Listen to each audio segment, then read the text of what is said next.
Healbot went away, Sludge Belcher went away. They just couldn't be defensive enough to play these greedy cards. Now they can, and now we're seeing a world where Warlock is going to get banned an awful lot in this tournament. I will go on a limb and say that today we'll not see a different ban than Warlock. Okay. Warlock is the only class that every single player is bringing. Yes. But at the same time, we have 4 different archetypes. 4 Q blocks, 8 control Warlocks, 2 Halfling, sorry, 1 Halfling Zoo, and 2 Demon Zoo. There you go. Murloc Paladin coming out from Morrison this time. Of course, worth mentioning, we are playing Conquest here, so Orange has one with his Priest. You see the checkmark on the left-hand side. Morrison still has all of his decks available. Orange cannot play his Priest anymore. The job is done for that deck. He now just needs to win with his other 2. And he's coming up against Murloc Paladin here, which I think is now between this and Secret Mage, quite clearly, in terms of what's the best aggro deck in the game, right? Like, the 2 decks that can still best be very aggressive without the power of Patches and Corridor Creeper. And Murloc Paladin still does the job very, very well. Change in this match. And nothing changed in this matchup as well. Did Murlocs can You just see run away Druid against Murlocs. multiple. The Murlocs can just run away with multiple minions on the board because their opponent has basically just one answer to that, which is spreading play. Or double swipe. I mean, I would argue that the matchup has changed a little bit because if you're experienced in playing like aggro against Druid recently, you will kind of understand that, you know, getting Corridor Creepers down as soon as you can is very much key to victory. Because, you know, if you make a board of, you know, Plague GG, you know, you want to... Well, not GG, because you can adapt all of your Murlocs, you get poison and just push through, right? That is very fair. But, you know, when you get a 5-5 down in play, suddenly Druid doesn't have counterplay to that. You know, Swipe doesn't clear it very well. Spreading Plague is, at that point, just a one-turn roadblock that you chew through no problem. Yep. So the lack of Corridor Creepers is definitely a little bit of advantage swinging back to the Druid in this matchup, I would say. And definitely, of course, a Power Spike lost for the Paladin. And the cards that... The kind of cards that come in to replace it is like Lost in the Jungle, you know? Like make 2 1/1s. Not really what you want to be doing in this matchup. Not the perfect card. Yeah. But Call to Arms. What did you think about the card when it got first released? What was your like initial impression? I thought it was insane, straight away. I thought it was absolutely insane. And I think I initially predicted that we would see it being played in like Control Paladin decks as well, with things like, you know, Dirty Rats and everything else. That wasn't the case purely because Control Paladin itself just wasn't viable. Yeah. But now, suddenly, we're seeing Control Paladin being played in this tournament. And yeah, Call to Arms with Dirty Rats and Loot Hoarders and so on is very much a feature of those decks. Bonkers. Yeah. I mean, that's something that you can transfer. I mean, that knowledge we can transfer from other games, other card games. Because in, I think, every single card game that I played in my entire life had a card like that. And all of them were just bonkers because it's first tempo gain, filling the deck, right? And it's multiple card advantage. Yes. So seeing just Call to Arms is like, this card has to be fantastic. But at some point in the metagame, because it has to have its own place, right? So an example, when Dirty Rat and Doomsayers were going to rotate, then it's probably going to be different. Sure. Yeah, and I think the thinning your deck point, rotate, yeah. I think the thinning your deck point is a good one because that's what enables it to still be a strong card in slower decks, you know, decks where you have more late game threats like a N'Zoth or whatever. Yep. It's the same reason why Mysterious Challenger back in the day was so strong, right? You pull all the garbage out of your deck and then suddenly your next draw is Tyrion a lot of the time. You know, your next draw is Dr. Boom a lot of the time. Now we're seeing that with Control Paladin as well, except it, you know, it allows them to draw their N'Zoth consistently more quickly. It allows them to draw, you know, important AoE removal cards more quickly because they've ripped most of those 2-drop minions out of their deck already, which means they're playing a naturally more compact deck, which then means that you pick up the answers that you need for each situation on more common occasions. I agree. This is also something that kind of annoyed me when people were asked about patches, and everyone was saying, well, the deck thinning is not that important. But I think it's crucial as well. Yeah. Because if you could play 29 cards deck, you would have. Absolutely. So if you have the occasion to actually play on 29 cards deck in 95%, you know, of your games, yes. I mean, probably just made up the number, but you know, it makes sense. So thinning your deck by 3 cards, it's even better. It's kind of insane. And also you have synergy with Knife Juggler. So Morrison appears to be in a very clear debate this turn between Call to Arms and Blessing of Kings. I'm a little surprised to see the Call to Arms being the play here. I think it's turn 6. It's turn 6, right. I mean, we've talked about this exact setup, essentially. I would have liked to see the Blessing of Kings hit for 5, and then you're representing enough pressure that Orange might have to Spreading Plague in the next turn or 2 anyway. And then at that point, you can deal with the Spreading Plague, and then you even have, like, Juggler into Call to Arms on turn 6 as a play, potentially. That line looked a lot stronger to me, personally. Morrison took the risk, went for the Call to Arms, and he's a huge punish. It's as bad as it possibly could be against Orange's deck, because not only does the Plague come out, but he has the Arcane Tyrant to drop down behind it as well. Not only that, but I think the Blessing of Kings should have been played on the 2/4, because otherwise your opponent might have just used the swipe with the hero power to answer the 5/5. They took 10 damage if they did that. I'm kind of fine with that, Lothar, I gotta say. I'm not sure, because when you play against Druid, you always like have in your back in your mind that the Spreading Plague just can be like 30 HP, basically a Arena Jackson as a 2-off, right? And then there's Ultimate Infestation that suddenly gets 5 HP, destroys a threat on the board. All right. I mean, the other counterpoint to that, I guess, is if you Kings the big minion, you leave a 1/1 on the board, they can still then just play like Spreading Plague for 2 minions, and there's a 1/5 that's contesting a 1/1 that you can't really do anything about. But yeah, I see your argument. But I think we're both agreeing that Blessing of Kings was a stronger Call to Arms on that. 100%. This was like what Morrison did. He wanted to be as aggressive as possible, while still having the potential burst damage next turn. Because the Blessing of Kings is basically charge minion, you know, but it requires another minion. Right. It's like a patch. Yes. So he would still have the possibility of getting instant damage the next turn, which gets him more damage in the process. But if your opponent has Spreading Plague, it's completely your problem. So swipe is strong this turn. Everything is kind of 1 damage out of range of your swipe, but you get a hero power after that, and you also have a bunch of 1/5s on the board. So putting everything 1 out of range of what swipe does seems pretty juicy to Orange at this position. Yeah, swipe the Juggler, trade through, as you see, hero power to take down potentially the Knife Juggler or the Righteous Protector, depending on which way he sees it, how much he values his health total in this position. I think you can go wild. Yep, I agree. Because keeping one of your Scarabs alive on the board is essentially just extra health to you anyway in this position. Paladins need to hit you with minions to deal damage. Knife Juggler is about the only way they can get around that. And you've already seen one of those. It's not going to deal 14 damage to you. Most likely not, especially when Paladin in general is a deck that doesn't really have burst damage. Right.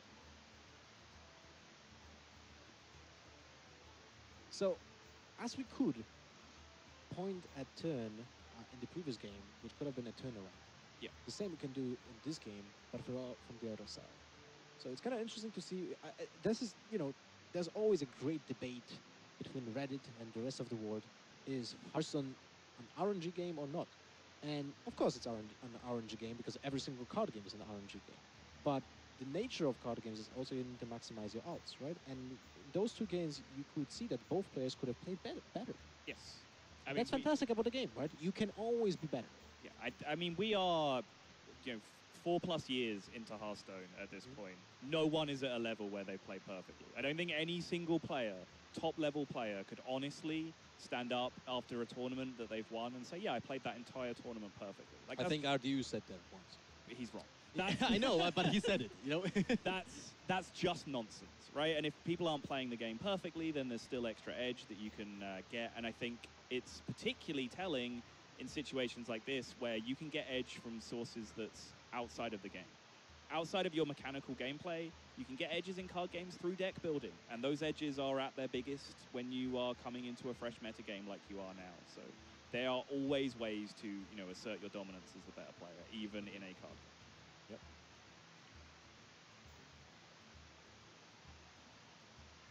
Ouch. Yeah. Where are your Murlocs now? I mean, there's one. There's one. He needed. I mean, I don't even know what his out would have been that turn. I don't think there's an out. Yeah, he needed something to represent some kind of pressure to then curve into the Tyrion turn that he took off the Stonehill, because this Tyrion is not going to compete with what Orange has at this point. Like, he's just going to be able to deal with it quite comfortably with the board state that he has. Needs 2 more armor to upgrade, so probably gonna end the game before that. He does have branching paths in his hand, but he might. I don't think you gain game armor from that. right. Yeah. Just double draw or just +1 attack and draw, basically. What about double attack, actually? Yeah. Oh, excellent. That's a huge amount of pressure. Mm-hmm.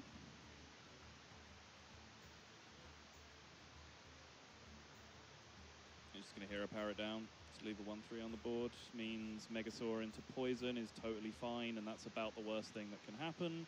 It means he pushes lethal through Tyrion as well. So looks like he is in pretty good shape. Yep. I think, again, this is a point I made earlier. Orange, very, very good when he has revealed deck lists at his disposal. So in that situation, he knew every possibility that could have happened. He knew there was a Stonehill card in the hand that wasn't played last turn, and he knows every single card that Morrison could have drawn. He set himself up with a board state that beats everything. Yeah. So that brings me to my next question. We have a new metagame, new decks, you know, maybe surprise decks even, right? But we are playing with open deck lists. Mm-hmm. What do you think about that? So I sense the nature of your leading question, Lothar. You want to reward the players who bring more creative things by hiding the deck list and giving them that advantage. I can definitely see the merit of that, but I also would like to see kind of standardized formats throughout HCT tour stops. Mm-hmm. And if every tour stop is going to be either open or closed deck lists, I would rather see open deck lists throughout the entire year. If you want to pick and choose in certain situations, I can definitely see what you are getting at, because obviously if you come up with something insane in the first couple of days that you just don't think anyone else has found, then hidden deck lists are just right up your alley, right? Like you are going to surprise several people before everyone figures out all 30 cards in the deck. Mm-hmm. That is correct. But at the same time, there's also the discussion about some people are playing on the stream, some don't, right?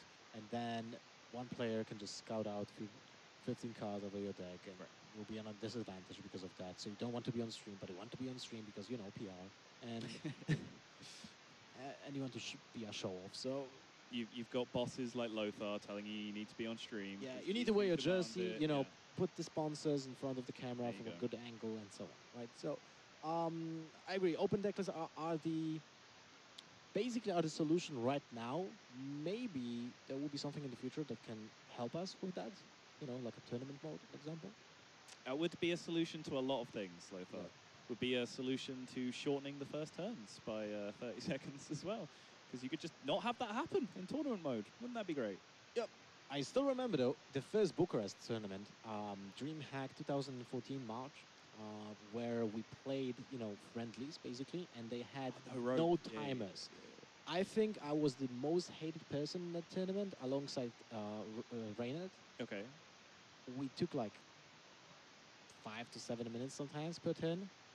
Like, I'm not joking. Damn. They were really long. That's crazy. Who was it? Was it Monk that used to be famous for taking 10 minutes? Oh yeah, he too. Yeah. He too. So whoever was casting that, and I think that was Kriparian. Who else? That makes sense actually, because Kriparian once told me that he hates you. No, I'm kidding. It makes sense, right? Makes sense. But he was casting it, and he was absolutely crushed by the amount of time that players were putting into their turns. But at the same time, that tournament brought the perfect highlight out of Reynard killing people by commanding his own. Oh, I remember that. It was his own Hyman. Yes. To get the additional charges from it because he had a Leok on the board. And yes. Yeah. With the Kodo. Yes. So that was bonkers, and people went nuts. Like you're coming from a fighting game scene, right? So when you see all those clips when someone does something nuts and the crowd is like, oh, and they all scream and wave their arms and bring up I don't know whatever else. It's crazy. That was Bucharest. Everyone was yelling. Yeah. Everyone was going crazy. Back to the serious business of this Hearthstone tournament in front of us. Morrison 0-2 down, and we've talked about how he's pretty new to the scene in terms of playing LAN events on stream in front of a crowd. It's not gone as he would have liked, let's say, in his opening against Orange. I mean, it goes without saying, but how much pressure must he feel right now? Like, do you feel less pressure at 0-2 down than you did at 0-0, or is it suddenly feeling all very real? I think it's less amount of pressure. Okay. He might be even like, if I lose, I lose. It's the first game. I can still bounce back because it's a group stage. Yeah. Right. So I still have more matches to play. But if he actually manages to pull a reverse sweep, basically, that puts him on a huge moral advantage as well. Sure. So obviously he's gonna try, but we'll see what happens. Oh, again with the 1-3. I don't What like is this it. about, right? Play the 3-2. He just opens himself up to losing the board in like multiple different ways in this position. He can't really contest a Rockpool Hunter turn with the amount of stats that he has in play, and he is destroyed by Coin War Leader on the spot.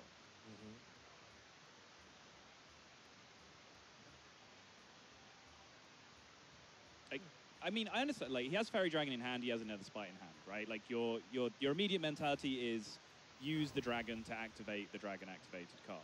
But his curve was Fairy Dragon into Tar Creeper, and then potentially he has a 5 health minion in play that he can then heal with the Cleric on the following turn. Like, his curve was fine without playing dragons for several turns up until that point. It's a peculiar situation. I would understand it maybe if he had a Shadow Assembly. Sure. Alright, well, let's see what Orange can do. Now buffing the minions by +2 HP is a steamroll play. But unfortunately, it goes directly into a Dust Breaker. He does, yes. He will be considering the implications of that, whether he has a better play. He just doesn't. But this does mean now that since the Dust Breaker was picked up from the Nether Spite early on, and that he's in a decent position to be able to push through. And that's what I love in Orange here. He made the assessment, like, Dustbreaker loses him the game most likely, right? What can he do to prevent that loss? And now he knows, next turn, I have Blessing of Kings. And my opponent just doesn't have an answer to that. Even if he plays the Dustbreaker, he leaves 1 minion out. Then I can play the Blessing of Kings, still push the damage, and get something out of it. If he would just lose now to Dustbreaker, there's no coming back. Yeah.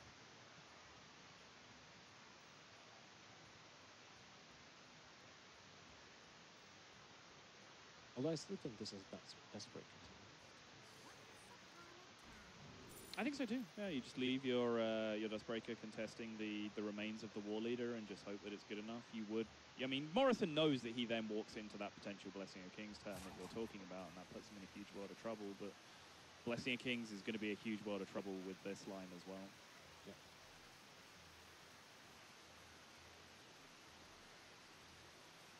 But Morrison's plan here looks like he's going to load up some small minions on the board to contest, and now this way his Dustbreaker potentially gets better next turn, and then that curves into his Spiteful Summoner. You know, he's going to use the 1-3 and the 3-2 to try and soften up a couple of extra minions. Sottle up, yeah, I don't know what that even means.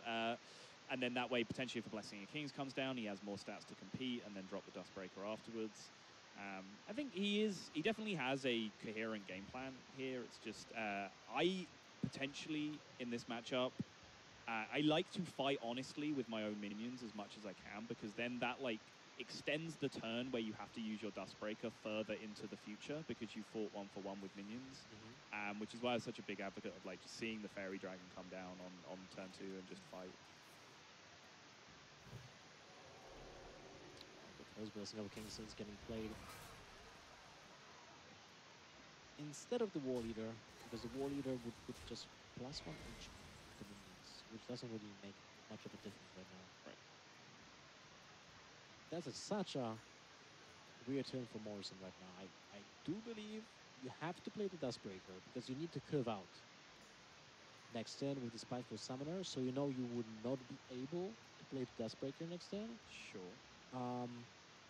turn 7 would have been the earliest, right, what you can do, and you can still contest both minions on the board with the cleric that is gonna get played, right? Obviously, there's still options for Orange to buff his own Murlocs, but you can't really prevent that. No. I mean, I do think Morrison has made some questionable sequences in this matchup, but let's not take anything away. Like, Orange's start was insane. He had one drop Murloc into Coin War Leader. He had the Kings to back that up. He had Cold Light Seer on curve. Like, he had everything he needed. Morrison saw a line where this Dustbreaker off the Netherspite that he played first was going to be insane. And to stop that from happening, Orange needed to have essentially War Leader and Cold Light Seer, and he did have both. He did what the Dex wants to do. Basically, that's it. You just want to snowball your stats out of control with Murlocs. That's like the theme of Murlocs in general, right? They either get recruited from the deck, or they're just getting buffs to enormous sizes. Even on Dino sides, you have a Murloc in the artwork. Wait, is that true? I've never looked that closely at Dino sides. It's a Murloc on it? I'm almost certain that it's a Murloc.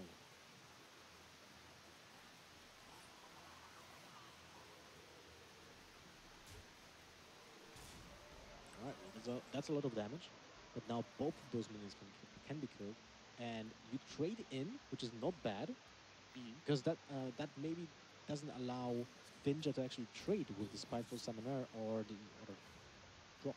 Yeah, I think Orange is totally fine just kind of resetting the game for one turn here, because he has Tarim to back this up, so he knows this is the Spiteful turn. He knows whatever comes out, he can just trade through it with Finja and just re-dominate the board again. Then he has War Leader number 2 to back up this next pile of Murlocs that comes out. Like, Orange, it may have looked like Orange kind of took his foot off the gas that turn with like how slow his play was, but it's because of this setup that he knew he had against the Spiteful Summoner turn. And from Morrison's perspective, he had no choice. He has to do this turn, because otherwise, just loses tempo. Yeah. And I think it is one of the weaknesses of this build of Priest. I was a huge fan of this deck in the, like, literally week 1 of the expansion, even before Zixo brought it to the relevance. He wasn't the first person to bring this. Yeah, I mean, I was literally like tweeting about a Priest deck that was going to break the meta. Like, I went like 20-1 with it over my first 21 games or something. But as people got better at like expecting what your deck did, there's only really 2 turns where this deck beats you, right? It's turn 6 and turn 8. So if you are good at setting up positions to counter those 2 turns, you suddenly lose a lot of percentage as the Priest player. The Noble Sacrifice is actually such an insane card in this position, because you know your opponent doesn't really have a counter measure for it. Yeah. So he needs to attack, and that means that Gruul just kills the 2-1 and will not do anything else. And then the Tarim next turn for Orange is even more crazy than it could have been on turn 6. Actually, like, this is a great spot. This is, you know, even better than the Tarim line, potentially. I think Orange is sequencing this very, very well. There is nothing in Morrison's deck that would allow him to beat this Noble Sacrifice, so that Gruul is just essentially isolated for an entire turn. Divine Favor. I think that was a mistake. What? It's a Glimmerroot. Oh, sorry. Oh my god. For a second I thought it's Draconid Operator. Chalk it up. The classic Glimmerroot Draconid that casts a curse. Happens every single tournament by at least one of you. I'm glad that you got it out of the way, because now Raven and I won't make that mistake for the whole tournament. Someone has to, so... I guess, alright, I'm gonna... Take one for the team. Yeah, I took it. Took it on my chest. Wow. Sounds hot. The thing goes Glimmerroot. Alright, well, this is 4, 8, 11, 15, 17, 18 damage right now. What did you just count? Because Tarim is a buff as well, right? Yeah, I did buff the Rockpool Hunter and counter Rockpool Hunter and the Rallying Blade. Okay. I think the buff from Tarim is not really that important here, since you gain additional +3 damage from the Rallying Blade if you play it this turn. Blade comes through. Ends the game. Is lethal. Orange 3-0 in the series. Morrison does not have the opening that he would have liked to his HCT tour stop career. He's going to drop down into the losers bracket of the group. Orange asserts his dominance as the much more experienced player in the scene. I think most people would have predicted that coming into it. And I think it reflected in the play, honestly. I think it's, you know, not doing a disservice to Morrison to say that he did just kind of get outplayed that series. Yeah, kind of did. I mean, first game was shaky from both players, Yeah, and no, it was, but at the same time, it's kind of fun to see Sure. decks that are playing their cards like, no, there's Domo or something. Right, let's get Orange here. Right? Let's get him indeed. I don't know if we're getting a microphone for him or a headset. What's up? There we go. There's your answer. Orange, grab the mic behind you. And welcome. Welcome and congratulations, sir. Pretty straightforward, it looked, at least from our side. But it must be a nice feeling just to get off to a clean start. Yeah, that was a really great feeling. I've gotten a lot of criticism for bringing J-Druid to this tournament, for example, and just like immediately getting a good game in with that felt really good. And also just like pretty straightforward games, and felt really good. Morrison was also the only person in the qualifier that beat me. So I'm glad so you got your revenge right to now. get my revenge this time. Nice. Do want to ask you, particularly against the Priest game that you actually did end up winning, your Nosdormu could have come down a lot earlier. What were you thinking on that turn? Why did you go with the line that you did instead of the Nos? I remember that Nostormo felt really good that turn. Instead I played into like a second Dustbreaker, I'm pretty sure. Like during the entire turn my head told me to play Nostormo. I can't remember the exact reason why I went with the other line, but looking back at it, I don't remember what it was. So it was because it was also one turn before Mind Control, so it was like a pretty perfect turn to play it. Right. That turn I'm gonna go back and review, but there was something that told me that I shouldn't play Nostormo, but I just can't remember what from the top of my head. How do you feel? Obviously, the lineups are a big talking point for this tournament just because of the lack of preparation time. How did you feel about your lineup before you saw everyone's deck lists, and how did that opinion change after you saw the deck lists? Well, we figured out the first three decks like really quickly. It only really took us a day to know that, well, we're gonna bring Q-Block, Paladin, and Dragon Priest. Those three decks are just like way above everything else in the tournament meta, or so we thought. And then we struggled really, really hard to find that fourth deck. So how it went basically is that I've spent like the last 3 days just playing bad deck after bad deck after bad deck after bad deck, trying to figure something out that was good as the fourth deck. And in the end, I was just like, J-Druid has probably never been in a worse place than it is right now. But you know what? I play this deck all the time. I can play it really well. I'll just work a few hours on trying to find a good J-Druid build and just play better cards than other people. Was there a second deck that we were thinking of instead of the J-Druid? That was like, was a close deck that could have been, you know, replacing the J-Druid? Yeah, so one deck I wish we had more time to test was actually just Tempo Rogue post-nerfs. That was probably the deck that got hit most by the nerfs, and the power level went down a lot. But if you play Elemental Rogue, like, if you expect everyone else to bring Dragon Priest, Merle, Paladin, and Q-Block, and you ban the Q-Block, then all of a sudden Tempo Rogue, even with the nerfs, is in a great place, just matchup-wise. But when we tested it, we just felt that the power level was not quite there, and that's why I was a little bit scared to play it, to bring it. But I'm definitely gonna go home and keep playing that deck because there might be something there. One last question, how do you feel coming into a brand new HCT season, and actually for the first tour stop, you actually got through, qualified? Very different story than in the past where it took you, what, 6 playoffs to qualify for one of them? Yeah, well, open qualifiers are my thing. That's why I first got onto the pro scene. Yes. Like, for me, playing these 15 hours qualifiers, I love it, and it feels really, really good to sit here and prove to people that, like, I'm not only a pro because, like, I get invited to tournaments, but also, like, I can grind for these qualifiers. I don't think we can actually say about any pro that is currently in the scene that he is getting just invited because he's getting invited. All of the players, including you, they went through open qualifiers at the beginning of their career. We're at this stage of the game. Yeah. Yeah, absolutely. getting top 4 in like what 500-man qualifier Right. isn't easy. So. Yeah, and I'd like special shout out to you because you were doing it while you were at Worlds as well, like between like media commitments and like interviews with us and all these various things that we had to distract you guys with. Like. Yeah, I was just playing it from the player room at Worlds. Every now and then I had someone come like stand behind me and be like, "Oh, you should do this play instead." And I'm like, "Thank you." Wow. Backseat gaming. I was gonna say, is that a thing you should say on camera? Let's get down. We're good. But yeah, anyway, that is going to be the end of our first series. We're going to move on throughout the group, but there is plenty more action to come. Big congratulations to Orange. Lothar, you have any final questions? No, we leave? You're one of my favorites of this tournament, so one of two. Well, there you go. Congratulations. Plenty more action to come up, plenty more group actions to come. 2 whole days of great Hearthstone coming forward. Don't go anywhere, guys. We'll be right back. The patch hit like just a few days before the tournament made it very, very stressful to prepare for this. We only had like 3 days before going here, and I think I played almost non-stop every day. But I think that the patch did some great things to the meta. I really think it's very enjoyable to play Hearthstone now with these cards like Gone, Bone Marrow, and Corridor Creeper mainly gone from the meta.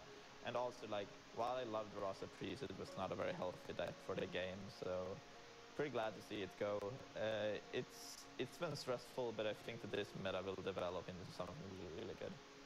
So for this tournament, actually 2 of my great friends, Hunter Race and Boston, also qualified.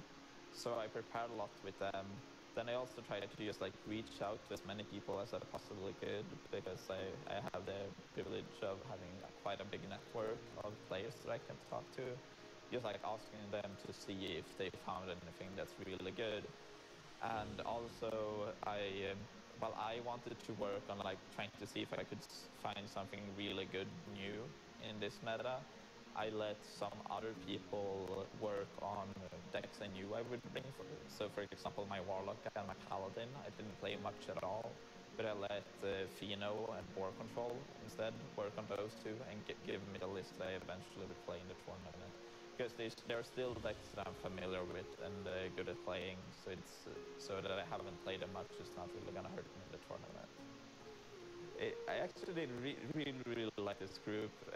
Well, I'm a little bit out in the same group as Boston, because he's a great friend of mine, also the other Swede in the tournament.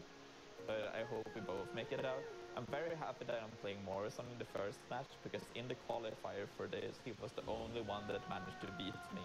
They beat me in a very, very close series. So I'm ready to get my revenge on him. Who I think will win ACT Germany? I feel really good about this tournament. I'm picking myself. And if not myself, I'll go with Hunter Race.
guys. Okay, go, go, go, go. Hold on, guys, hold on. Okay, guys.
a ride, another conquest of your personality.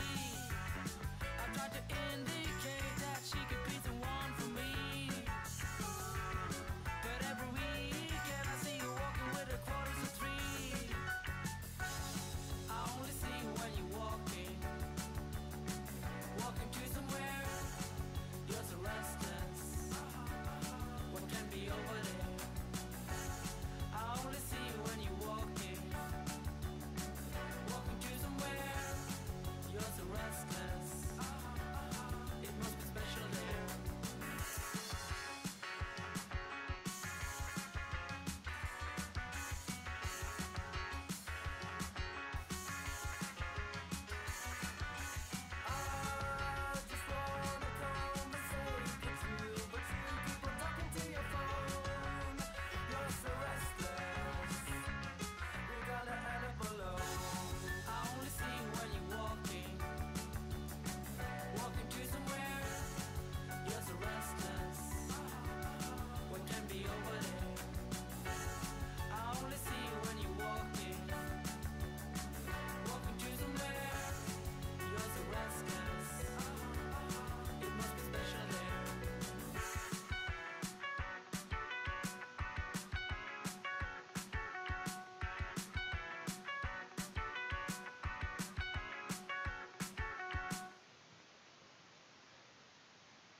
So far, broken down hard, like strung out old stars, plain talking, served us so well, traveled through hell, know how we felt,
welcome back to HCT Germany.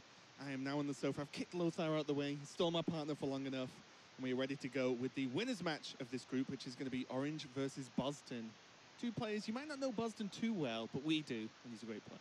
He's a fantastic player, yeah. I think if you've watched any amount of DreamHack events, you have seen his name come up at least. And you know, we've cast a bunch of DreamHack events, so we know him pretty well. It's actually the first time at this event that I've actually got to like hang out and talk to him. Yeah. But he's been a name in a tournament that's been being very successful in multiple different tournaments that I've cast. Particularly the Swedish DreamHacks, because he just lives very, very close. Yeah. It's like an hour for him to travel there or something. So he takes every opportunity he can to get into those tournaments, and he's done very, very well in them overall. Yeah, I think he top 16 to the first DreamHack he went to. Sounds right. I believe, which is one of the first ones I think we cast actually as well. So you know, really strong player. And funnily enough, he actually practiced with Orange for this tournament. Their lineups are similar, and Orange told us many times to shout out that the zoo list that Boston has brought is actually a list Orange predominantly created, he wanted to say. So whether that's true or not, we'll find out. Orange I'm sure was, someone will inform us. Yeah, Orange was actually trying to blow Boston up a bit, because he said that like Boston actually went a little bit rogue from the practice group as well. Not in terms of bringing rogue, but just doing something a bit different. The practice group kind of agreed on most things, and you know, Boston really did something very, very different in the end. So, you know, Orange was sat there, you know, kind of making fun of him a bit, but then at the same time, he realized that, well, you know, I'm sat here trolling this guy. He might just blow me up with this lineup, and then I look like an idiot. So I guess I'll scale it back just a little bit. Yeah, we'll find out as we go into game number one. Boston on the zoo list that I did mention, and Orange on this Jade Druid. And there are the special fun things where I'm a bit unsure as to even calling it zoo. Sure. It feels more of a almost a mid-rangey warlock, mainly because those Howl Fiends are not there for the quest, because the quest is not in this list. There are treacheries and there are Howl Fiends though, and this means you can pass the Howl Fiend to your opponent like a gentleman, and then let your opponent discard his hand instead of you. So the list is really weird. I gave this one a try, but I never got anything going. It was kind of weird.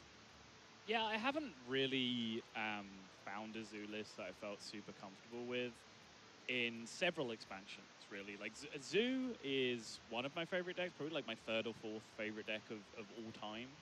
Back in the days when it was just like, you know, a very consistent low curve, and you just tapped and played two good things each turn. You had a ton of buffs in your deck with Power Overwhelmings and Abusive Sergeants, you know, pre-nerf. So I think now the Zoo has to be more mid-rangey, because it doesn't have as much ability to just kill your 5/5 with a 1/1. It actually has to have like big chunky threats in there.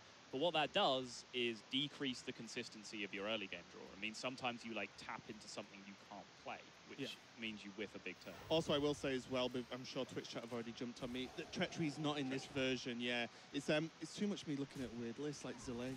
Zillet posted one with Treachery in it. I was like, I'll give this a try. But no, this does have a Blood Fury Potion and some other buffs in there that make this 3/6 significantly larger. Right. And then suddenly the discard doesn't matter as much. Yeah, it's just kind of like the natural intended purpose of the card when you look at it. It's just massively overstated with a downside, essentially. You know, you're not trying to do anything ridiculous with Treachery. I was talking in the previous series about that clip, the Halfine Treachery clip with Earth, Wind, and Fire. Literally the greatest thing. But yeah, none of that magic is going to be happening. It's just a 3-mana 3/6 with some significant downsides to your own hand. Yeah, what I will say as well, Orange was talking about Jade Druid yesterday to me, and he was like, yeah, Jade Druid, I don't think it's an amazing spot right now, but every single time it's been to a tournament, it's just done well somehow. It just gets the job done. Even at the previous event here, Sea Story last time, Jade Druid wasn't brought by a lot of players, but the players who did bring it did very, very well overall. So we'll see if Orange's faith in the everlasting Jade Druid it's going to get the work done. Double Howlfiend on the board means this hand is probably going to go bye-bye very quickly for Boston. It sure is, yeah. But yeah, back on the Jade Druid, we actually, you know, asked Orange about his lineup. I think it's one of the things we'll probably be asking most players this tournament. You know, how did you feel about your lineup when you submitted? How did you then feel about your lineup when you saw what everyone else submitted? And for Orange, the big talking point was that Jade Druid. He said that, you know, the rest of the decks kind of built themselves as far as he was concerned. He found them quite quickly. But then finding the last deck was difficult. And Jade Druid, the way he put it, was really just kind of a fallback deck for him. It was a deck that he's comfortable with. He knows he can play well. And he said he'll just, you know, build the deck a little bit better than everyone else will and just find his edge that way. Yeah, and that's something that Orange does like to do. To be honest, he just plays a lot of stuff. He just plays the game a hell of a lot, to be honest. And that's how he deems himself to actually improve, as opposed to maybe some players that are more intuitive about the game and just play it more on reflex than anything else. This is actually one of my favorite starts playing Druid against Zoo. If you really do want to get your J Golems up to 3/3 as quickly as you can. Yeah. Because 3/3 is like that perfect size that starts to contest most Zoo minions that come down. You know, if you're making a 1/1 or a 2/2 J Golem on turn 5, turn 6, turn 7, Zoo will just chew through that, no problem. If you're making a 3/3 or a 4/4, suddenly they have big issues, and you get into the world where you can potentially counter pressure them, just put a ton of stats on the board. So the Blossom into Jade Spirit kind of start is a big win rate hand for Jade Druid in this matchup. Yeah, it's definitely one of those ones that doesn't happen often, right? So Zoo kind of has a bit of a problem dealing with it when the minions are as big as equal size, if anything. And I really don't know what the follow-up here is for Boston, because although the Howlfiends are overstatted, they're overstatted in the health department and not so much the attack. So health, yeah, they stick around on the board with these minions, with these Jades here, but they're not going to do anything too crazy. Crystal Weaver is going to help that, though. And both players are like, let's just go face and see who wins. It's like, let's not interact with it. Let's just go face. Well, there we go. I love myself a bit of Hearthstone music. First time I've heard this. This is such a weird game. It's definitely an odd kind of stalemate position where Boston has just gone for the stats, and it's paid out for him. Honestly, like, individual big, thick, chunky minions are kind of what you want against Druid. You can see the cards that have been kept back in hand, the Shard, the Librarian, or the Shard and both Librarians, both varieties of Librarian, are the cards that you want to keep off the board because they're punished by swipes, by spreading plays, by the things that can come down and Druid's range. 5/4s, 3/6s, and 4/7s aren't really things that Druid are built to contend with. The Spellstone has given them a little bit of game in that regard, but it's a very slow removal. It's a removal that takes a lot of investment into to really get a lot of juice out. Yeah, and we see Boston now seeing the true reason for these Howlfiends. They play around silence. It's like, can't discard my hand if you silence it. I just love it, just continuing to go face. Neither player is blinking right now. It's just a game of chicken. Yeah, Orange only silenced the Howlfiend because if there's another minion on board, you have to silence something. He's just playing a 4/3. Ooh, this could get close now, though, with Soulfire pickup. If the Soulfire doesn't discard the Doomguard, it's just 9 from hand. Yep. But already, I mean, Orange is, representing 12 himself, which means swipe hero power is lethal if Boston does not trade. So yes, you can try and set up lethal for yourself as Boston, but this is the value of going face. Orange is just refusing to blink against what most would consider to be a much more aggressive deck. He's making sure that Boston has to consider defensive options as well as offensive options. Yeah, and that's limiting his plays just a little bit more. Yeah, we can see from Orange's hand, of course, Orange has got no game. He's got nothing. Next turn. Yeah. He's got no game. Okay. I was wondering if you risk that turn of, say, Soulfire in the 4/3 to set up a Doomguard the turn after. Maybe play Glacial or something. But Boston just wanted them big minions on the board, like you said. Doesn't want anything small.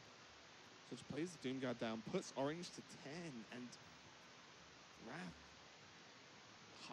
half of me wants the removal, half of me wants any other card in the deck right now. So it's a tough call between draw and just use it as damage here.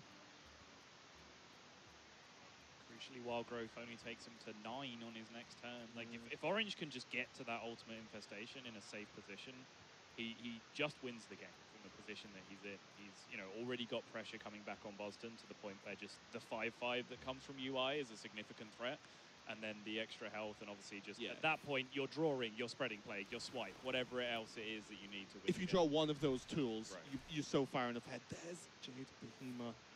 You can't drop it this turn, but that could just be enough. Still a big old 4/7 sat on the board. He's seen one of the Soulfires discarded, though, so that's a huge safety net for Orange, or at least, some help in what could be left in Boston's hand. And I think the card that is Ultimate Infestation for Orange right now will be the card that Boston is paying a lot of attention to. I think it's the reason we're seeing him keep small minions off the board like so intense, because that card has been sat there for a long time. The fact that he's still not seeing it being played is probably slightly irritating to him. Of course, he won't be tunneled on the fact that it's UI. Sorry, that it's Spreading Plague. He will know that it being Ultimate Infestation is a big possibility as well. But, you know, he's definitely considering his options against Spreading Plague on every single. And one of the worries as well is even with that Wrath, the follow-up card not being played, well, it's probably going to be a high-cost card, right? So even Nourish would have been played to get to a UI, for example. Behemoth does, in theory, keep him alive this turn. Because of how awkward the trades are. Yeah. And that's both Crystal Weavers now, so there is no random +1 effect from a minion. But there are some buff spells. There is the Demon Fire as one, and the Blood Fury Potion. Blood Fury Potion as well, yeah. The tap's well worth it here. It's not it. Second Doomguard, second Soulfire would have done it as well. Acarus Veteran even would have been lethal. There's a lot of outs in that position. There's a lot of weird cards in this deck. Yeah. For a start. Oh! There's Soulfire. Yep, I'll do it as well. Game. The additional draw in the deck was enough, and Orange falling 0-1 down to his own creation. The Frankenstein monster going on here. And the sequencing there, you saw Boston think long and hard. Like, obviously, he knew he was fishing for lethal that turn. Yeah. His big consideration as to why he stopped was, like, what's the best sequencing to make sure I have all my lethal outs? Because if you draw Acarus Veteran first, you want to have not made any trades already, so you can then just clean punch through and get lethal. Once you've made a trade, then suddenly your outs are reduced, but then you can still pick up Soulfire, Doomguard, any of those options. So he was just making sure, when do I tap, when do I draw my card off the Librarian? Let's just make sure I get this right. He did, and it's a pretty clean 1-0. That was a very odd game, but that's kind of the game you see at a high level when the Jades ramp early, because Jade Druid thinks they have the right to be aggressive in that position a lot of the time. For example, as we go into game 2 now, branching paths, you just win a game as Jade. You can get a +2 attack on all your minions if you have a wide spread early on, so you could just win out of nowhere. But I do think that sort of dead turn from Orange was the opening Boston needed. If there was, if the Behemoth came down that turn, then the game looks very, very different going forward. But let's get into this next game. It's going to be Orange still on the Druid, of course. Some friendly emotes going on. Yeah, so there's a bit of a story here as well. Orange made a claim that Jade Druid was quite heavily favored against Tempo Mage, and then the matchup was played out to demonstrate that with a little bit of a friendly wager on the line. You may have seen a tweet on Orange's Twitter recently where he had to concede that he was a worse player than a certain someone. That was the result of this matchup that you just saw, because he did not get the win rate that he thought he would have done with his Jade Druid. But this is a very different list from what he was playing back then. When they tested the matchup, he was playing a much greedier list with Medivh, and he didn't have the weapon destruction, the acidic Swampoos. Right. So that changes the matchup enormously in favor of the Druid. Also as well, these two were just talking about the differences in how this secret mage list is built. Orange, a huge secret mage player. Yeah. So has some great insight. Boston has chosen to put just a straight up polymorph in this deck. Yeah. A lot of players have been messing around with Potion of Polymorph, as the secret does coincide and work well with Cabal Lackey, with Kirin Tor, and just the fact you run secrets. The more secrets you run, the more powerful each secret becomes, because there's more to play around for your opponent. Orange is all for Potion of Polymorph, and he actually said, I am happy you are playing Polymorph, Boston, because he deems it a worse choice. So again, we'll see what happens in this game. Yeah, see how Boston's Polymorph goes. I'm happy you're playing Polymorph. Please don't wreck me with it. Yeah, there was the follow-up of like the full extent of the well, state. now he's already been stung by trying to talk big. It's true.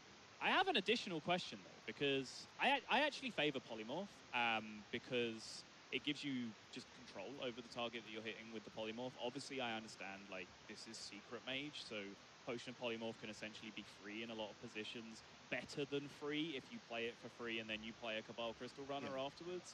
I get all that, but, you know, if you're trying to deal with Cabal Lackeys and Void Lords or whatever, you want to guarantee that you're hitting a Cabal Lackey or a Void Lord basically all the time.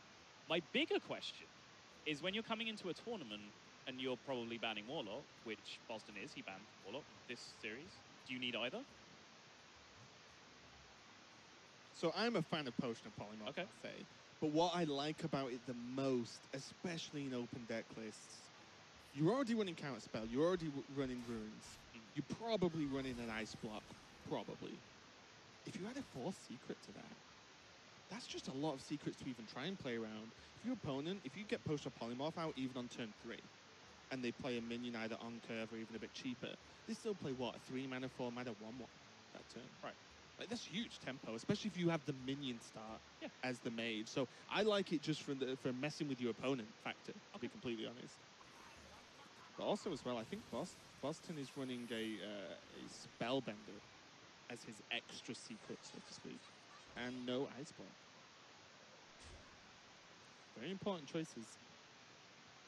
They really are. I mean, this, especially with a Alieneth build, like this deck does come down to very freeze mage-like situations a lot of the time, where you have an Ice Block up, you take your extra turn, you have your guaranteed draw for Pyroblast or Fireball or whatever it is, and that Ice Block just protects you for the turn that you need to get there. Yeah, and there's an added on effect of that no Ice Block, there is no Pyroblast in this list. There is 2 Violence Balls, because often that turn is, oh, I can play Pyroblast because I won't die next turn, and then maybe draw Fireball, Frostball, or XX, whatever.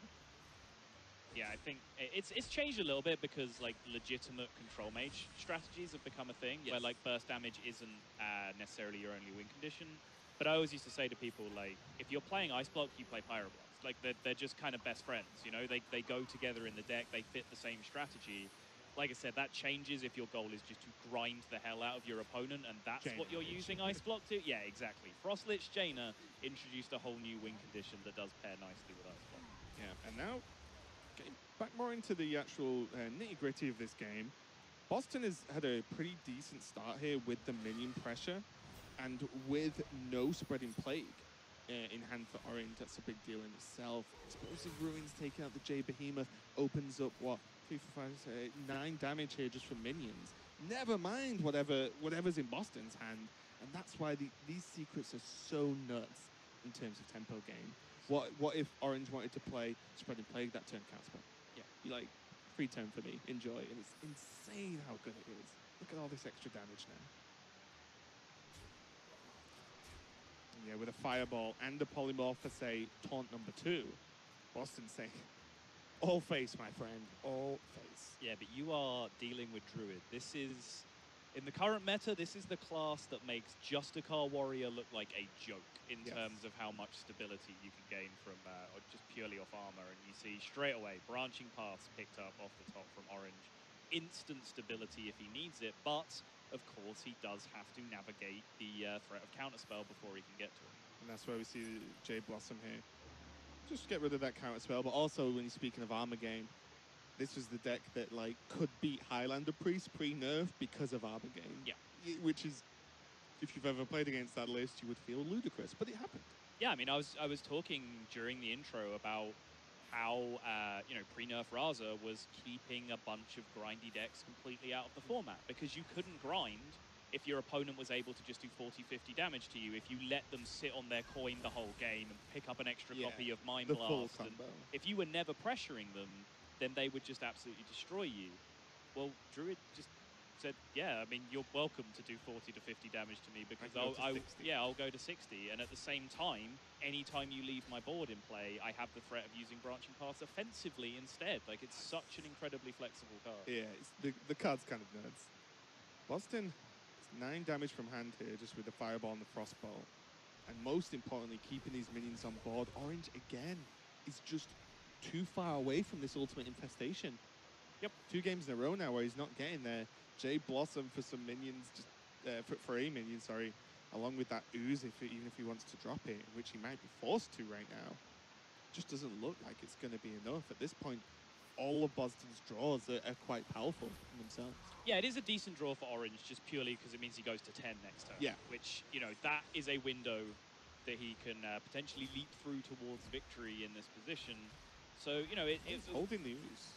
It's probably, top half, and I actually kind of like holding the Ooze in this position. Like, your board state is relatively stable anyway. It's a 4-4 against 2 2-3s.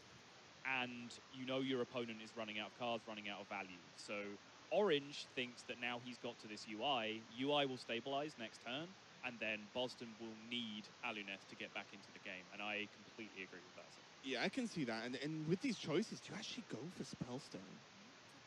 Because you are not playing a control match with Meteor. Right. If he plays Ultimate Infestation next turn, you lose the board. You're not getting anywhere, right? Yeah. What does Breath do? Like, yeah, it stops the 4/4 attacking.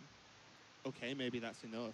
But the Spellstone could get you anything that just wins you the game next turn. I think it's a risk, but it's a risk worth taking in this instant because Boston's so close. Also, he could get draw, he could get Arcane Intellect, so that it's not just burn he could get. Boston agrees with you. Okay, this is kind of like Breath of Cinder. Yeah, it's pretty much Breath of Cindergoza in the long run. But for a chance at something better, wind up, right? And now this is the point where Boston really wants to Aluneth. And with a nod to this ooze, Aluneth will still draw him guaranteed 3. Yep. And at this point, 3 is enough, more than likely. Here it comes, though. Yeah, that actually, I think I undersold how good that J Blossom it's was. really, So yeah, I think you were right there. That J Blossom was actually huge. Less about the minion, more about actually being able to cast this turn. Yeah. Ooh, hitting both Spellstones as well. So, I think Orange is fairly safe from minions at this point in the game, but still 1 mana no for Crystal Rings. Yeah, is looking pretty nice from him. None of the armor gain though, which is a little bit not great. That is not an Aluneth for Boston. That is just another minion. It's another minion that Boston really has no right to expect is ever going to do anything.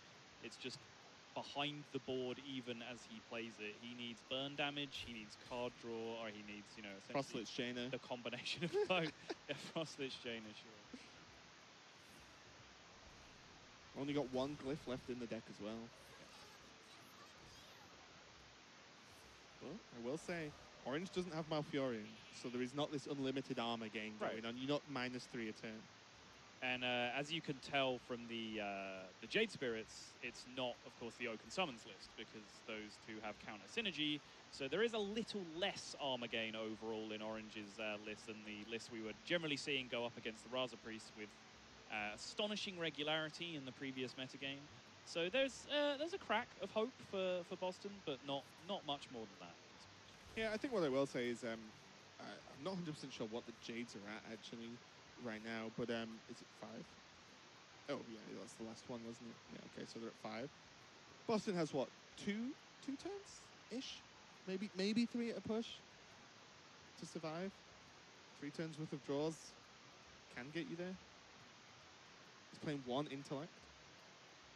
There are so many whiffs suddenly now, though.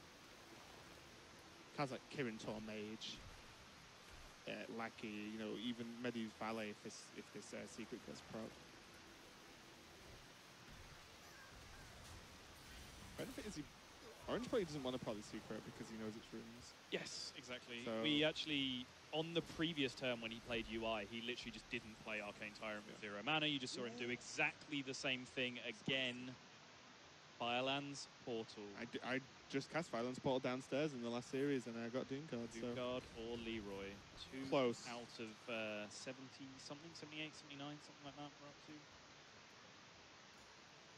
Doesn't get it. Nope. Still though, the ping. Wait, is he considering pinging the 1/1? You have to assume Orange has got a removal card in hand, right? I think the ping to face is important because then Frostbolts are out if he armors up next turn.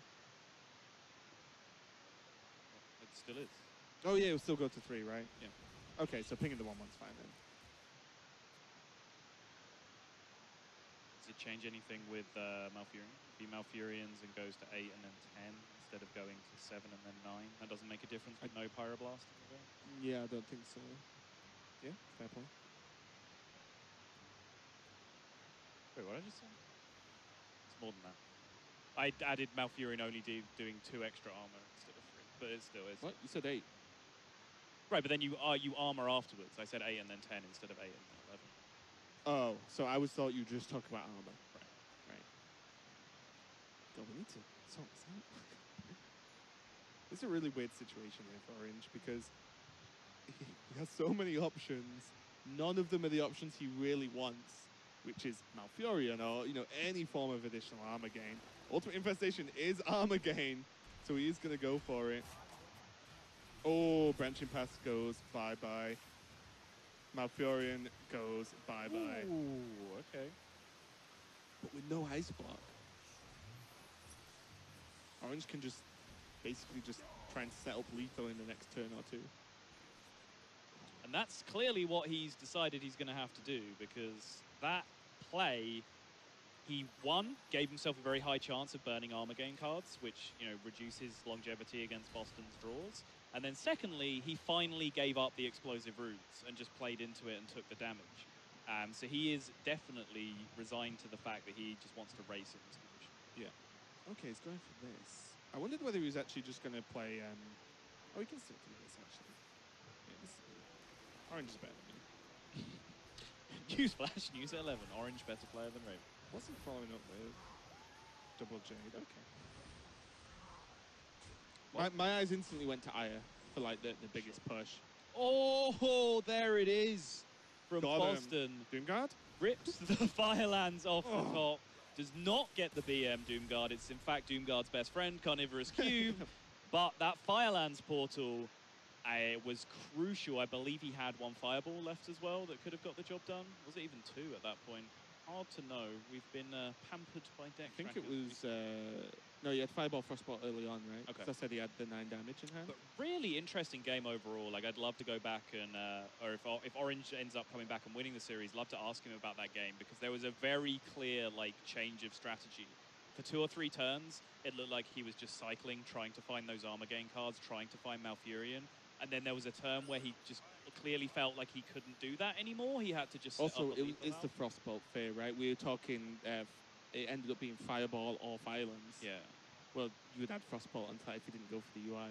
Right. So that's the fear, right? It's just like, it's one extra set of outs for Boston. So, but yeah, it would be very interesting if we could just rewind that game and go, how about if you just didn't do that and see what the game looks like from there? But it's the joy of hindsight, I guess.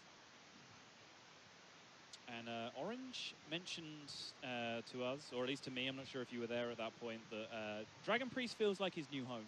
Yes. He previously said that Raza Priest was his home, it was his comfort zone, it was his baby. He'd played hundreds and hundreds, if not thousands of games with that deck, and, you know, felt like he was as comfortable with it as he was ever going to be. He would run into tournaments where, you know, people would leave his Priest up and just be like, what are you doing? Like, why do I get to play Priest right now? And he feels like, you know, Dragon Priest is potentially replacing that in his lineup now that Raza is not an option. Yeah, it is an option. I honestly, straight after the nerf, believe it or not, Yeah. I tried Dragon Raza Priest because I thought, well, dragons are pretty good anyway. Sure. And the extra hero powers still get the job done a lot of the time. Yeah, it wasn't that great. So, Boston does have a pretty quick Murloc opening here. And Orange will just be hoping against hope for a dragon by turn 4, or 3 if he needs to come. And, yeah, about that. Rockpool Hunter already. This is miserable. And this is why I honestly feel like relying on Dustbreaker, not that Orange is in any way doing that, but I feel like just relying on Dustbreaker in this matchup can just come back to bite you so often, because then Cold Light Seer, Rockpool Hunter, all of these things can just help your opponent just get out of range on that turn where you've set up so you just have to play Dustbreaker, because that's what you've played to the whole game. So I definitely, like, personally feel like there's a lot more to this matchup than just setting up a Dustbreaker. And especially with the nerfs, effectively removing Corridor Creeper from most decks, there is space to play 2 Cold Light Seers. Yeah. So suddenly it's more common that your Murlocs get even higher and higher health. I mean, it swings and roundabouts, because Corridor Creeper itself was a card that played around Dustbreaker. Yeah. But yes, it makes room for, as you said, Cold Light Seers. Blessing of Kings was not often a tool in the deck beforehand either. So suddenly all of these extra tools that get you out of range of the Punishes are just there or thereabouts. Yeah, look at this as well. Speaking of which, There's one. And then next turn there's Grimscale into War Leader, which will buff the War Leader for 4, which is also immune. Not immune, should I say. Survives the Dustbreaker turn.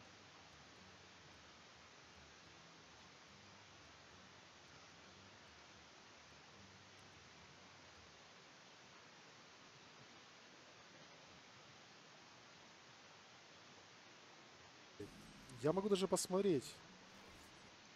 Не хотелось бы, конечно, расстраивать неизвестного инкогнито из Ярославля. Джеки Чан у нас играет в какой группе? Он играет в группе Б. У меня плохие новости для инкогнито из Ярославля. Ну, возможно, выйдет в плей-офф. Может быть, может быть. Только в таком случае мы увидим эту замечательную колоду от Джеки. Единственное, кстати, разбойница на этом турнире. Угу. Причем, что удивительно, хотя роги в ладере, в принципе, встречаются.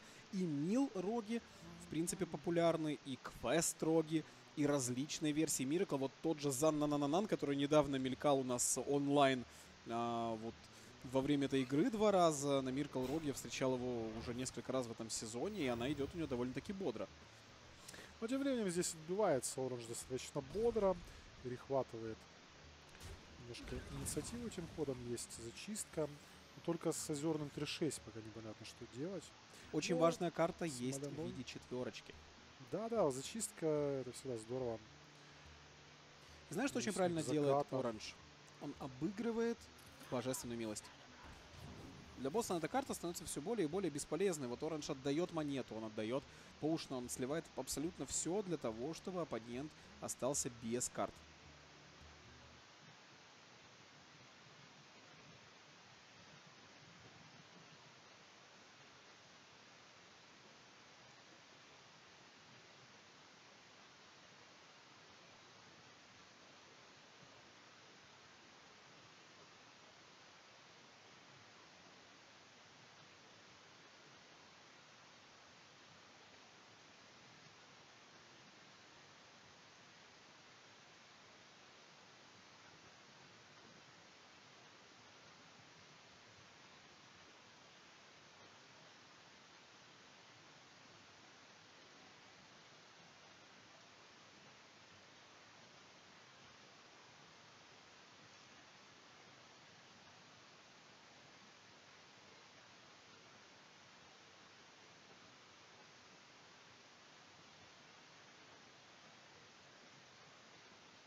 set you free if only I could.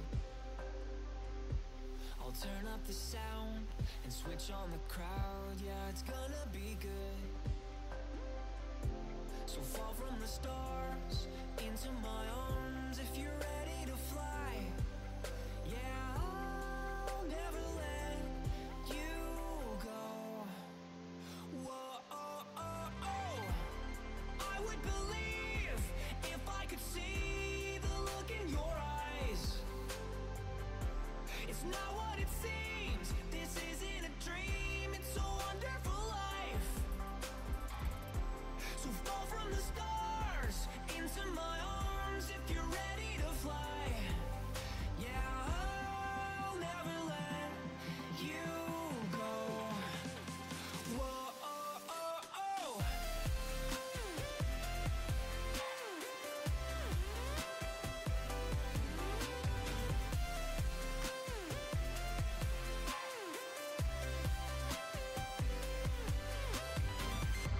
So fall from the stars into my arms if you're ready to fly. Yeah, I'll never let you go. Whoa, oh, oh, oh.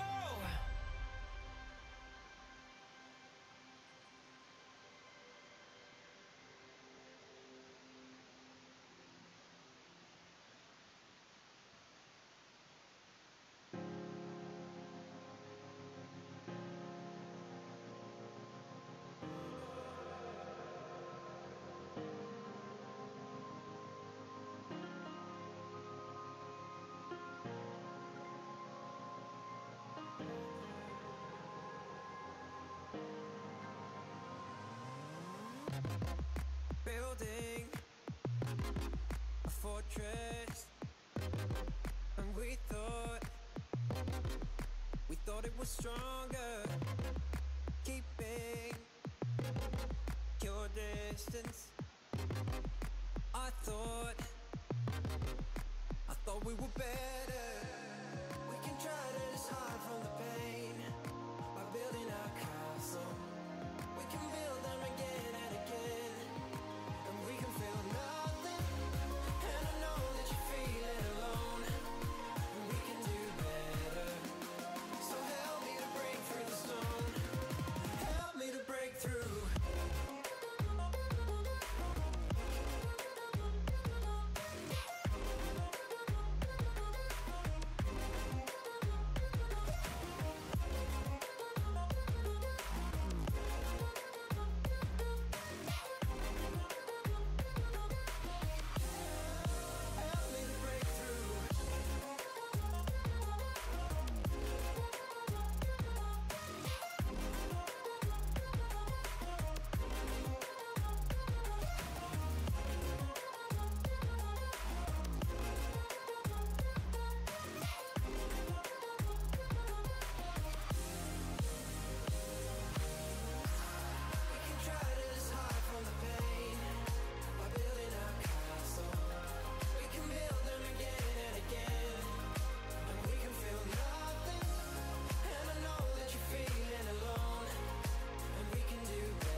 Студия Старладер возвращается к вам, друзья, в лице Лебедя и Бороды. Александр отошел на одну игру и вернется к нам со следующей партии. В места не столь отдаленные, но скоро вернется. Скоро. Ребят, или скоро даже. Скоро вернется обязательно. Чат не дает нам тут просто лишний раз успокоиться. Спасибо большое, что держите в курсе, ребят, по поводу всего того, что видите. Нет, чатик — это просто лучшее, друзья. Мы Как впервые человек получили может массу удовольствия. сделать это с монитором, порой вот стоит только восхищаться фантазией чата. Фу, Ребят, спасибо, друзья, вы правда, сильные. что смотрите, что вы пишете. Без вас турниры были бы не так интересны. Ну а мы будем приступать к освещению этой партии. Это, напомним, матч лузеров группы С. И проигравший покинет уже турнир и не будет. Сетка GSL, друзья, напоминаем, что вы проиграли свои первые матчи. Моррисона мы видели, Затара мы не видели. Но вот сейчас как раз таки посмотрим, что у него за лайнап интересный и так далее. Но Моррисон, откровенно говоря, был не так хорош, как Оранж. Допускал какие-то сомнительные решения. Причем их было много. То есть речь идет не об одном-двух ходах, а действительно этих решений было несколько. Посмотрим, собрался ли у нас Моррисон и как будет отыгрывать его оппонент. Видимо, уже ребята приготовились. Готовы начинать. Что по лайнапу от Затару? Давай. Посмотрим. Там Рассказывай. Темпомаг стандартный абсолютно, да? И так дальше Ну, смотрим. там в это Темпомаге, дракона если не жрец. ошибаюсь, у него была Гидра. То есть это такое Самбой. более агрессивное решение. Помимо этого, только один пиробласт и портал. По-моему, вот так выглядел один его. портал. Да, все правильно. Но это популярное решение, мы его еще увидим на этом турнире. Оно не Да. единичное. Собственно, айсблоков тут никаких нет, да? Но собственно. есть превращение в овцу.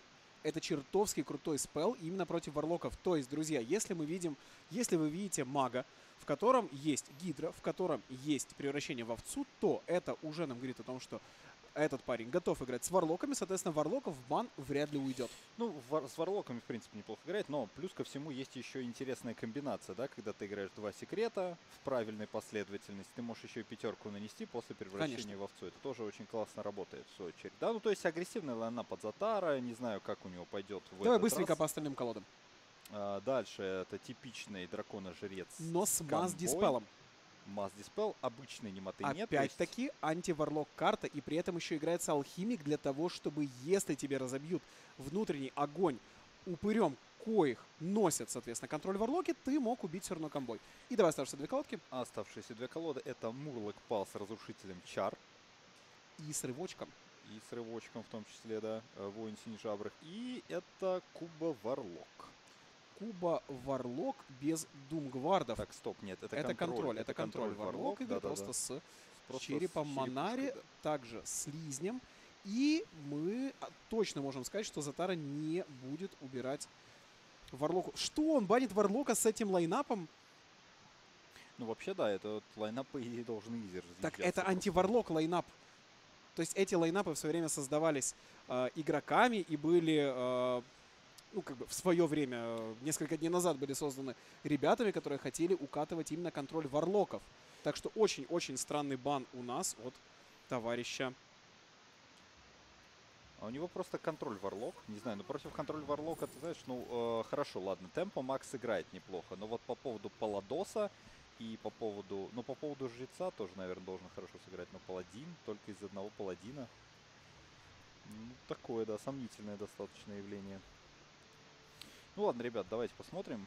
Там, пока дядя Паша теряет какую-то ситуацию. Ну смотри, есть Темпорус, есть у нас зачистка и есть Драконит Шпион.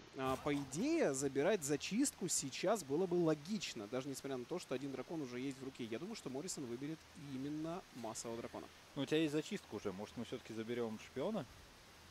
Видим, кстати, Силверса в чате. Насколько я понимаю, этот парень у нас еще не играл. Есть у нас несколько результатов, но Силверса в результатах нет. Попросим нашего режиссера выключить микрофон, И потому не что дышать в него, да? он слишком дышит активно. Темпераментно, да.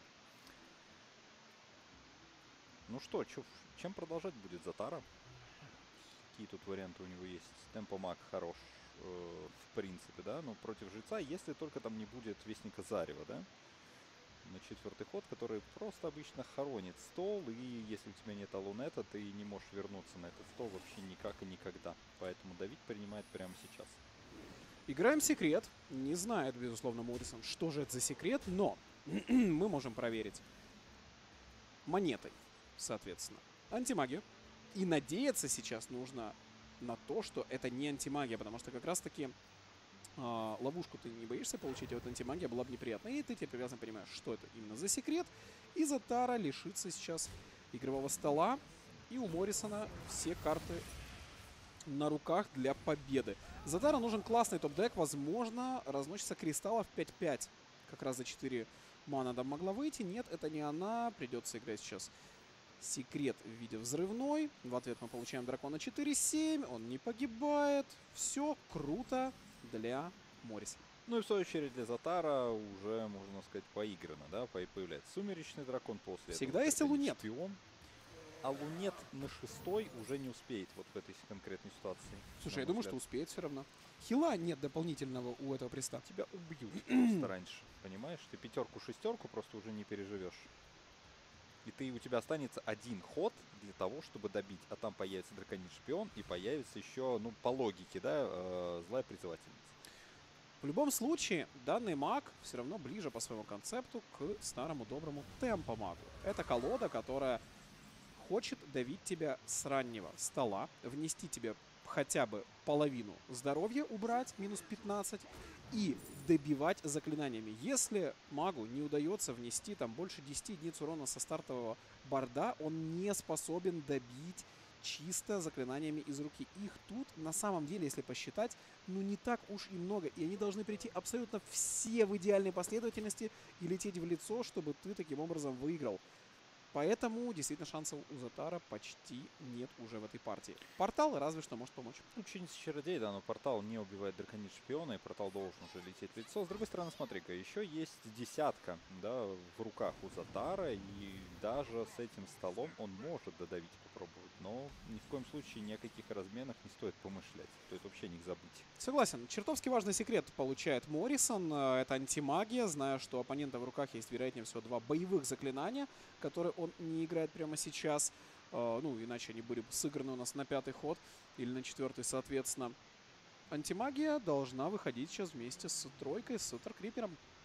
А Смоляной отлично справится со своей работой, ну или, по крайней мере, впитает 6 единиц урона. Ну и дальше все будет зависеть от топ-деков Затара, и будут ли они вообще в принципе.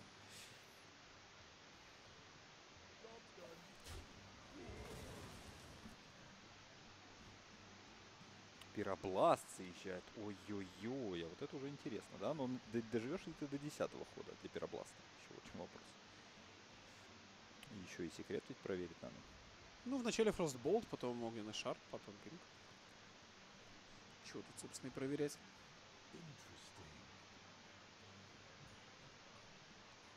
Считает сейчас Затара, может ли он дожить до 10-ки. Сомнительная информация. Может ли он себе позволить отдать огненный шар в Смоленова? Нет. 3 хода, 3 хила, плюс 6 хп. У тебя в руках сейчас 19. Тебе и так не хватает, то есть тебе нужен еще дополнительный бёрст. Ты не вправе отдавать никакого урона, даже единички в стол. Ты про это можешь забыть. Если сейчас урон летит в стол, это поражение. Тут же автоматически. У тебя нет стола, ты его никогда не перебьешь уже, этого жреца, по столу, когда у него в руках будет 7 карт, у тебя в руках 3, из которых все боевые спылы.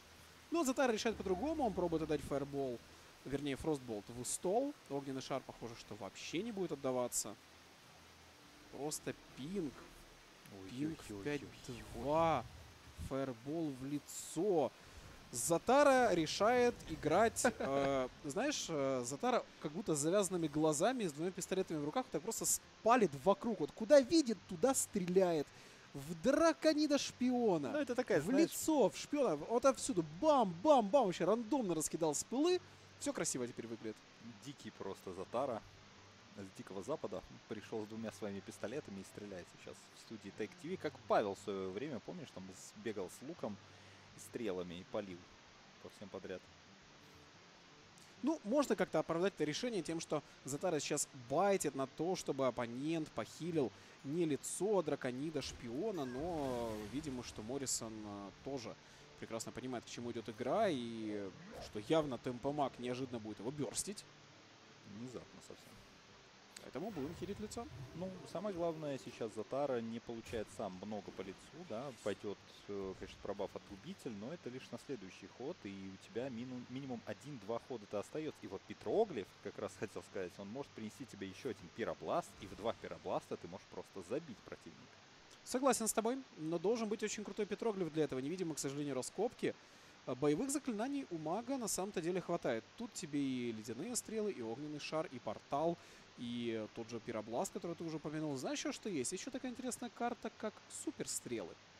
Есть еще такая интересная карта, как колода чудес. Колода чудес. Ого. И просто... Ой-ой-ой, заморозочка подъезжает, смотри. Близзард для того, чтобы дожить, соответственно, до пиробласта. Слушай, неужели вообще не отдавали там никаких заклинаний на урон? Сверкорень. Ну, драконит шпион все равно выигрывает у сверкорня. Драконит шпион — это больше урона. Тебе нужно посчитать так, чтобы ты убил оппонента, предположим, до 10. Ты это можешь сделать? Ты ему сейчас вписываешь 9. С драконитом шпионом ты на следующий бьешь еще на 9 17. Плюс 8 на 17. То есть, по сути, ты сетапишь летал с фаерболом. Отлично. Огненные шары, поехали. Поэтому ты застапил сейчас летал, поэтому тебе ничего больше не нужно выставлять. Просто вносим 9 со стола.